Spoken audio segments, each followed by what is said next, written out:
वालेकुम व्यूवर्स, उम्मीद आप सब ठीक होंगे। तो व्यूवर्स, आज काफ़ी अरसे के बाद मैं वीडियो बना रहा हूं। तो आज से मेरे व्लॉग शुरू हो रहे हैं क्योंकि आज से मैं ट्रैवलिंग स्टार्ट कर रहा हूं। दोस्तों, मैंने टिकट अपनी करवाई थी थोड़ी सी लेट, इसलिए कि मैंने सोचा था कि न्यू ईयर जो है मैं वो जाके बाहर केप टाउन में एंजॉय करूँगा। तो मैंने 30 दिसंबर का 30 दिसंबर है आज की मेरी टिकट है। तो आज से तकरीबन 5-7 दिन पहले मेरे साथ क्या ट्रेजेडी हुई कि अचानक ही तकरीबन सब एयरलाइन ने ऐलान कर दिया कि जो मोस्टली कंट्रीज जो है वो अपने एयरपोर्ट बंद कर रही है, तो लिहाजा हम फ़्लाइट जो है वो बंद कर रहे हैं। तो 2-3 दिन तो मैं बहुत परेशान रहा क्योंकि ज़ाहिर सी बात है सारे वीज़े वगैरह, पहले भी मेरे जापान और इंडोनेशिया का वीज़ा लगा तो कोरोना की वजह से मैं नहीं जा सका। तो अब दोबारा साउथ अफ्रीका और मिस्र इजिप्ट का वीज़ा लगवाया है। तो उसमें भी ये प्रॉब्लम बन गई मेरे लिए कि मैंने टिकट करवाई थी 30 दिसंबर की, इसलिए कि न्यू ईयर वहाँ जाके करूँगा। तो 23 दिसंबर को तुर्किश एयरलाइन और बाकी कुछ एयरलाइंस ने ऐलान कर दिया कि साउथ अफ्रीका के लिए जो फ़्लाइट्स हैं वो बंद कर दी गई हैं। उसके अलावा सऊदी अरब ने भी अपना बॉर्डर क्लोज़ कर दिए, यूके ने भी क्लोज़ कर दिए। तो मेरे लिए ये बहुत परेशानी का टाइम था। 2-3 दिन मैंने बड़े मतलब के मुश्किल में गुजारे कि यार ये क्या मेरे साथ हो गया कि मैंने इतनी मुश्किल से ये टूर प्लान किया सारा, तो ये सब कुछ लॉकडाउन हो रहा है। तो लिहाजा 2 दिन मेरे मुश्किल से गुजरे परेशानी में। फिर आहिस्ता आहिस्ता मैंने कांटेक्ट किया अपने दोस्तों से जो वहाँ केप टाउन में थे, उनसे भी रब्ता किया। उन्होंने कहा कि ऐसी कोई अभी खबर नहीं है हमारे लिए कि साउथ अफ्रीका बंद हो रहा है। तो साउथ अफ्रीका लिहाजा बंद नहीं हुआ। तो आज 30 दिसंबर है। तो दोस्तों, मैंने आपके साथ कुछ और थोड़ी सी बातें डिस्कस करनी थी साउथ अफ्रीका के बारे में। तो मुझे था कि जैसे सिंपली आम कंट्रीज़ में जाना हो तो उसकी रिक्वायरमेंट्स सिंपल होती हैं, है तो वैसे इसकी भी सिंपल, लेकिन मुझे इस चीज़ का नहीं था अंदाज़ा कि इसके लिए ट्रैवल इंश्योरेंस भी चाहिए। तो इसके लिए दोस्तों आप लोगों को ट्रैवल इंश्योरेंस भी चाहिए होती। तो जब मैंने टिकट करवाई है अपनी, तो टिकट में एमिरेट्स की मेरी एयरलाइन थी, तो उसमें उन्होंने मेंशन किया हुआ था अगर आप जा रहे हैं साउथ अफ्रीका तो उसके लिए आपकी ट्रैवल इंश्योरेंस ज़रूरी है। तो इसलिए फिर मैंने इसके साथ अपनी ट्रैवल इंश्योरेंस भी करवाई है। उसके अलावा दोस्तों, इसके लिए कोविड-19 का जो टेस्ट है वो तकरीबन 72 घंटे पहले करवाना पड़ता है। तो उसकी जो फ़ीस है वो 6500 रुपीज़ है। तो जो एमिरेट्स एयरलाइन है उन्होंने 3-4 लेबॉर्ट्री अपनी बताई हुई हैं जिनमें हम जाके अपना टेस्ट करवाते हैं। तो जिसमें मोस्टली आ जाती है, एक थी आगा खान, शौकत खानम और ये चुगताई लैब, 1-2 और है। तो मैं सबसे पहले शौकत खानम के पे गया तो उनको बोला कि मैंने साउथ अफ्रीका के लिए जाना है, तो एमिरेट्स एयरलाइन है मेरी, तो मैंने कोरोना टेस्ट करवाना है। तो उन्होंने कहा नहीं जी, हम साउथ अफ्रीका के लिए नहीं करते हैं। उसके बाद मैं गया साथ में इसमें आगा खान में, उन्होंने भी कहा जी हम करते हैं लेकिन हम साउथ अफ्रीका के लिए नहीं, साउथ अफ्रीका और जापान के लिए नहीं करते। मैं परेशान कि मैंने कहा क्यों नहीं कर रहे।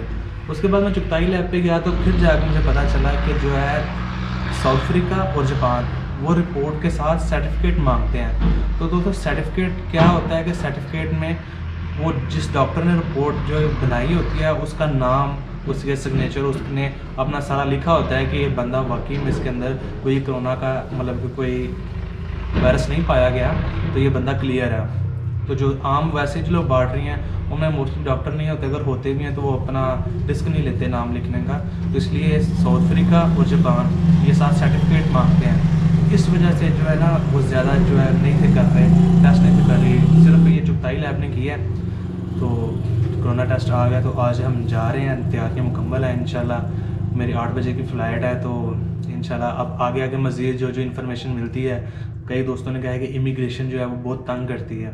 तो इमिग्रेशन पे भी जाके देखेंगे, उसके हवाले से भी मैं आपको डिस्कस करूँगा, आपके साथ सारी बातें शेयर करूँगा इंशाल्लाह। आज से हमारे व्लॉग शुरू हो रहे हैं, आज से हमारा टूर शुरू हो रहा है इंशाल्लाह। जैसे जैसे दिन ब दिन आगे बढ़ते जाएंगे आपके साथ सारी इन्फॉर्मेशन शेयर करता जाऊँगा कि किस तरह का ट्रैवल रहा और किस तरह का सफ़र रहा। ठीक है इंशाल्लाह। दोस्तों, तैयारी मुकम्मल हो चुकी है। तो ये देखें, ट्रैवलिंग की फुल तैयारी है। ये मेरा बैग है एक, ठीक है, और एक ये पीछे पहनने के लिए बैग है, और साथ ये लैपटॉप वगैरह जिसमें अंदर मेरे कैमरा वगैरह, मोड्स वगैरह हैं, ये सारी चीज़ें हैं। तो दोस्तों, अब मिलते हैं हम इंशाल्लाह एयरपोर्ट पे जाके। दोबारा वीडियो बनाऊंगा कि इमिग्रेशन ने मुझे कितना को तंग किया, ये नहीं तंग किया, तो वो सारी डिटेल मैं आपके साथ शेयर करूंगा इंशाल्लाह। जो साथ हम लोग सफ़र करेंगे आपके साथ मैं शेयर करता जाऊंगा। गाइस, मैं पहुंच गया हूँ एयरपोर्ट पे। बाबा जी बहुत सख्त इमिग्रेशन हुई है यहाँ पे मेरी। मसला क्या बना था कि मैंने जब उनको अपना पासपोर्ट पकड़ाया तो उन्होंने मुझे देखा कि साउथ अफ्रीका का वीज़ा लगा हुआ है, तो उन्होंने चेक किया तो शायद उनका कोई एरर आ रहा था, क्या वजह थी। उसने मेरा पासपोर्ट पकड़ा है और मेरा पासपोर्ट पकड़ के साथ ही भेज दिया है एक लड़की के पास ना। वो लड़की ने मेरा वीज़ा देखा है, वीज़ा देखने के बाद उसने कहा कि जी ठीक है आप चले जाएँ, आप वहाँ से ना स्टैंप लगवा लें। मैं दोबारा उस बंदे के पास गया, उस बंदे ने आधा घंटा तकरीबन फिर लगाया। आधा घंटा लगाने के बाद फिर उसने मेरा पासपोर्ट जो है ना वो दोबारा उस लड़की के पास भेजा कि इसका वीज़ा चेक करें। तो मैं उस लड़की के पास दोबारा गया हूँ, तो उसने मुझे देखा, पासपोर्ट वीज़ा चेक किया, वीज़ा सारा बेहतरीन था, ठीक था। उसके बाद उसने मुझे कहा कि आपका वीज़ा ठीक है तो आप जा सकते हैं। मैंने कहा मेरे तो भाई उन्होंने स्टैंप नहीं लगाई। उन्होंने कहा ये कैसे हो सकता है, उन्होंने स्टैंप लगाया बगैर मेरे पास भेज दिया आपको। तो मुझे दोबारा उन्होंने उस लड़की ने उस लड़के के पास भेजा, उसने फिर आधा घंटा लगा दिया तकरीबन।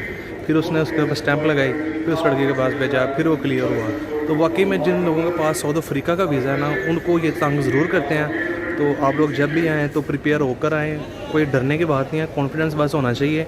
तो उन्होंने मुझसे पूछा कि भैया आपकी जो है एयरलाइन की टिकट वो रिटर्न है, वो मैंने चेक करवाई। उसके बाद उन्होंने बोला आपकी होटल बुकिंग दिखाएँ, मैंने होटल बुकिंग दिखाई। फिर उसने बोला आपने रिटर्न कहाँ से आना है, वो सारी डिटेल मैंने उसको बताई, तो ईज़िली मेरा हो गया। लेकिन हाँ 45 मिनट तकरीबन मुझे लग गया इमिग्रेशन क्लियर करते करते। तो इसमें यह है कि अपने नर्वस नहीं होना, जस्ट आपने अपने जो बातें हैं वो क्लियर उनको बतानी है, परेशान नहीं होना। ये आपको तंग ज़रूर करते हैं, ठीक है। तो ये तो मेरी लाहौर की जो इमिग्रेशन यहाँ से एग्ज़िट की थी वो तो होगी क्लियर। अब हम जाएंगे आगे दुबई, वहाँ स्टे है, तो वहाँ एयरपोर्ट पे भी मैं थोड़ा सा आपको गाइड करूँगा। उसके बाद इंशाल्लाह पहुँचेंगे केप टाउन। जब वहाँ जाके मेरी एग्ज़िट हो जाएगी तो उसकी भी वीडियो मैं आपको साथ साथ अपलोड कर दूँगा। तो बाबा जी बहुत मुश्किल थी इमिग्रेशन, चलें ईज़िली हो गई। मैं जब भी आता हूँ एयरपोर्ट पे तो मसला बनता ज़रूर है मेरे साथ, क्योंकि पता नहीं है क्या या वैसे हो जाता है क्लियर। ये नहीं कि तंग करते हैं। हम पाकिस्तानी पासपोर्ट पे देखते हैं वीज़ा लगा है, वीज़ा कैसे लगवा लिया इस बंदे ने। पहले जब मैं थाईलैंड गया था तब भी 4-5 वीज़े थे, तो आप ट्रैवल हिस्ट्री बनाने के लिए जा रहे हैं। मैंने कहा यार आपको इससे क्या कंसर्न है, वीज़ा देखें, वीज़ा ठीक है, बात ख़त्म। तो आज भी तकरीबन मेरे टाइम लगा है। तो चलें मामला कंप्लीट हो गया, ठीक है। अब मिलते हैं, हम आपको दोबारा जो वीडियो बनाऊंगा पहुंच के दुबई एयरपोर्ट पे थोड़ी सी बनाऊंगा, और फिर जब एग्ज़िट होंगे वहाँ पे क्या क्या मुश्किलात का सामना करना पड़ता है वही मैं आपको बताऊंगा, ठीक है।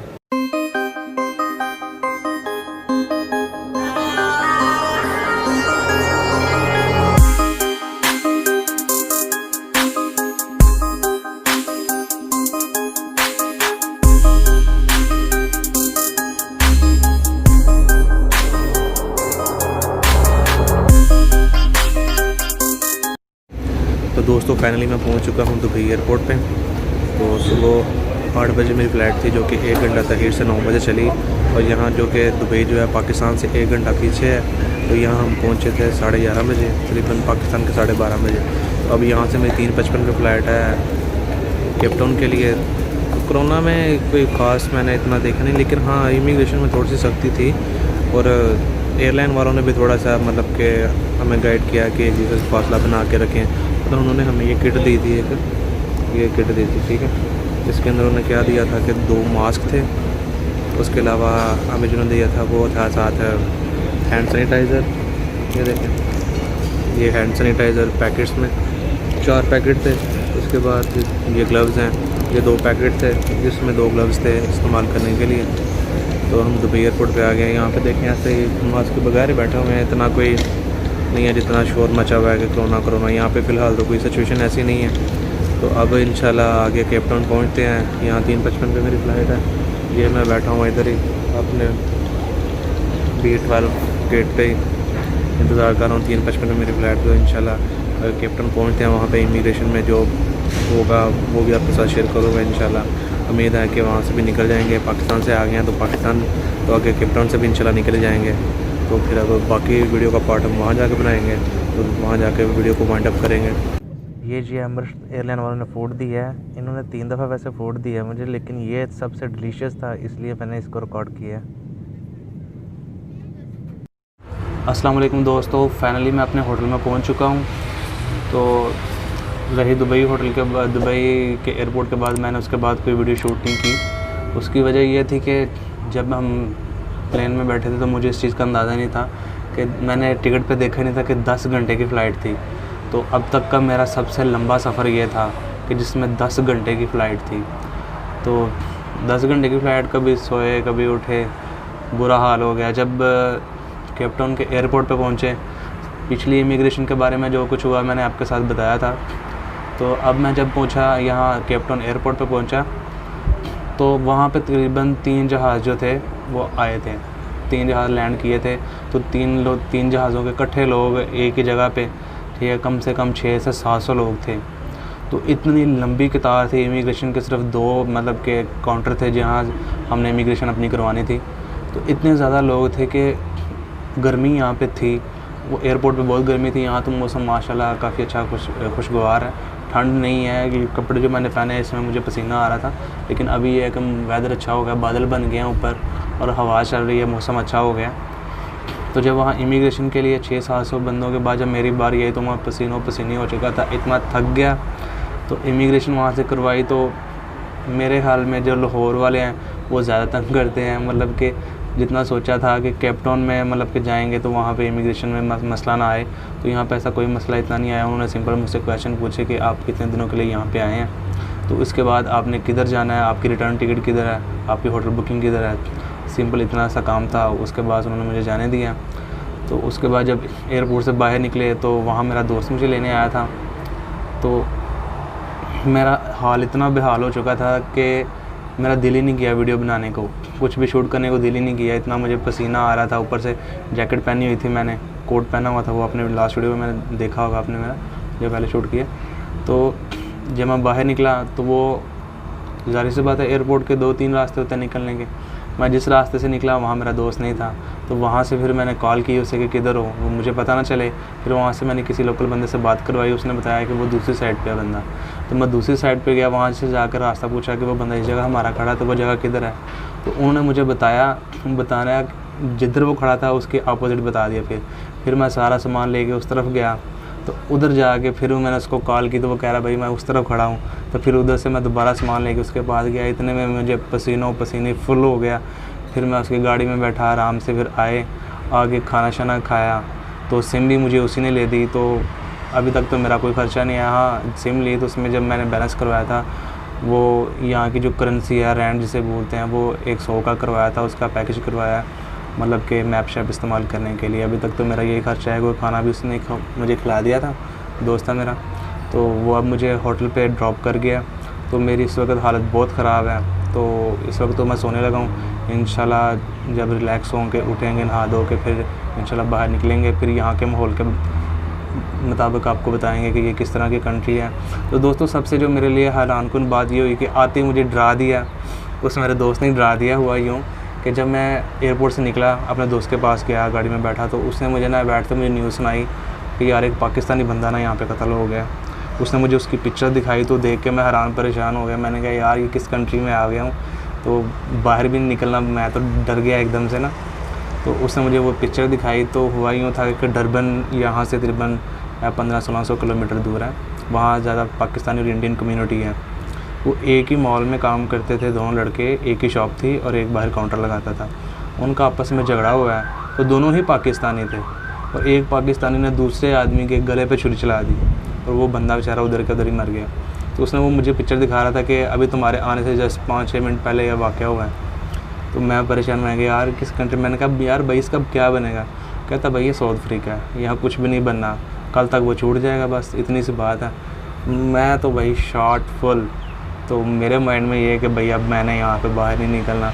तो जब वो मुझे यहाँ पे उतार के गया तो मेरे होटल, तो मुझे उतारा था कि जहाँ तुमने होटल लिया है ये सारा गोरों का इलाका है, यहाँ पे कोई इशू नहीं है, जब तक मर्ज़ी घूमो। लेकिन जिस वजह से मैं यहाँ आया था कि मैं यहाँ के न्यू ईयर करूँगा, तो वो तो प्लान सारा होगा चौपट। उसकी वजह ये बनी है कि यहाँ की हुकूमत ने ऐलान किया है कि रात को 8 बजे के बाद कोई बंदा सड़क पे नज़र नहीं आना चाहिए, ठीक है। और कल पहली तारीख है, कल मुकम्मल लॉकडाउन है कि ये उनकी मतलब कि हमने देखा होगा सऊदी अरब एयरलाइन भी बंद हो गई, काफ़ी कंट्रीज अपने बंद कर दिया। इस वजह से किया कि क्रिसमस और न्यू ईयर लोग ना मनाएं क्योंकि ज़्यादा रश होता है और कोरोना ज़्यादा बढ़ने की वजह बनती है।